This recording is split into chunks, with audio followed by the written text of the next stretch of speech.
Emily, how are you? I'm good, how are you? Good. I just wanted to summarize what we talked about last time. We talked about how your living situation and you weren't really sure how to approach your roommates. How's that going? It's going well. Nothing happened. We didn't really talk to each other or anything, but we're kind of starting to just ignore each other, which I'm okay with. It doesn't bother me if we don't hang out, but so we're kind of avoiding each other. It's okay. Is there like an awkward vibe or? No, it's not awkward. It's just separated. Okay. And maybe that's what's best. Maybe, yeah. I mean, because we're each just kind of doing our own thing now. It's not getting in anyone's way, but we're not really spending any time together, which is okay. Is there anything else you'd like to talk about? Actually, I'm a little bit worried about what I'm doing after graduation. College graduation? Yeah. Okay. After my boyfriend is a year younger than me, and when I graduate, I know for a fact that I want to get my master's in school counseling. Okay. But we've made plans, like his degree and my degree, the highest paying together is in Seattle. So we're talking about after he graduates, moving to Seattle. Okay. So there's a year gap between his graduation, or my graduation and his graduation. So I'm not quite sure what to do within that year. Like, because after he graduates, we're going to move. So I don't want to be enrolled here in grad school for only a year, nothing transfer, but I also don't want to just like sit here for a year and do nothing. So I'm not quite sure. And I don't want to get like a really serious job, because if this is I don't want to say permanent, but a semi-permanent thing to where I could have this job for the rest of my life, I don't want to risk it after a year. So I'm stuck on what to do. Okay, and that's understandable. Have you talked with him about it? Yeah, but he doesn't talk. He doesn't talk to me. He just listens to me.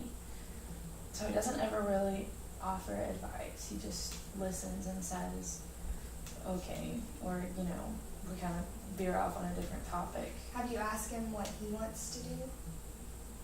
What do you mean? Like what he wants to, so you're for sure this is what you guys want to do, you want to move to Seattle? I mean, unless... And he's on board with moving to Seattle? Yeah, unless we break up, that's what we're doing, is that summer is going to be a finding an apartment moving process to Seattle. So unless we break up, that's what's happening. But I don't want to waste that year, but I also don't want to get started. I don't want to get started on something and only go halfway through it and have to transfer. And if I'm going to get my master's in something, I want to get it from one school, not transferring half and half. So I'm not quite sure what to do with that year. Have you thought about maybe he could graduate early, or is that? Well, his degree is computer engineering or computer processing or something. So it's a lot of science, a lot of classes, a full schedule. So I don't think if he graduated early, he would be making a lot of sacrifices, whether it be summer classes, 18, 19 hours a semester. It's a lot of sacrifices on his part and financially for his family. So I don't know. I mean, I think he'd be willing to try, but I wouldn't want to put him under that stress and pressure. Yeah. Have you talked to any advisors about this or anyone at your school to see maybe you could get an internship somewhere, or?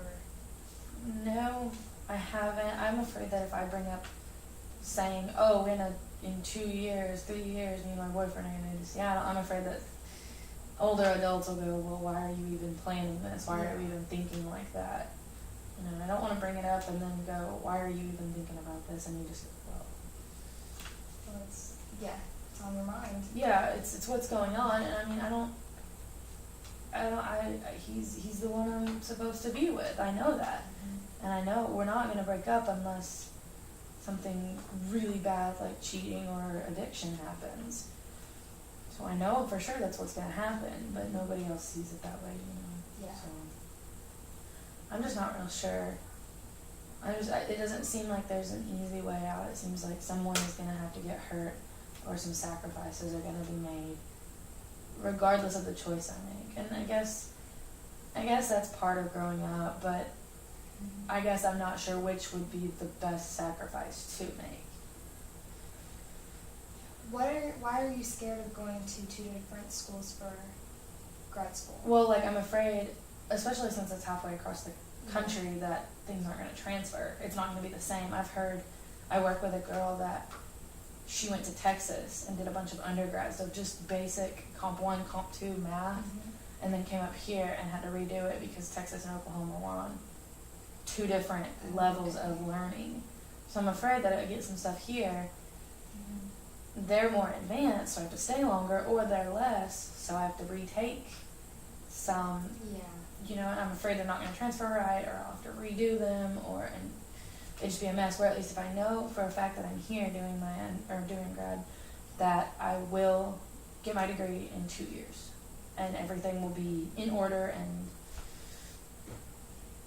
in a straight, organized line. And are you scared that if you stay here those 2 years to complete grad school, he will have that like blank year? Yeah. I mean, because by the time he graduates, I'll be halfway done, and then I'll be trying to finish, and he'll be here a year waiting for me to finish. I don't want him to be going through the same thing that I was going to go through, I guess, because that would mean either him getting a job or him getting halfway into a master's program, and if he gets into master's, we're stuck back in this same spot. Yeah.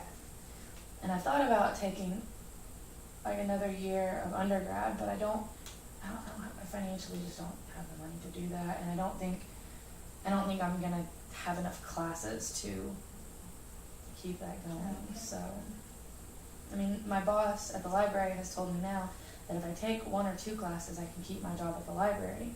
But that's the thing, is I don't know what 1 or 2. I don't know what 1 or 2 I would need, or what 1 or 2 I could do. And that would be like 1 or 2 each semester. I'm stuck. I would bring that up with your advisor and see like what your options are. You don't necessarily have to tell her the reason. You can just say, I'm planning to move in Seattle in whatever year, and then maybe talk to her about what your options are until then. Yeah, that sounds good. Would you advise me talking to my parents too, or do you think they'd be like completely closed-minded to it? It would depend how your parents view the relationship with your boyfriend. Okay. And if that's good, then I would suggest talking to your parents. Okay. I'll talk to some older adults that have been through these kind of situations and see what they say. Okay. So I'll see you next time. Bye, thanks. Thank you.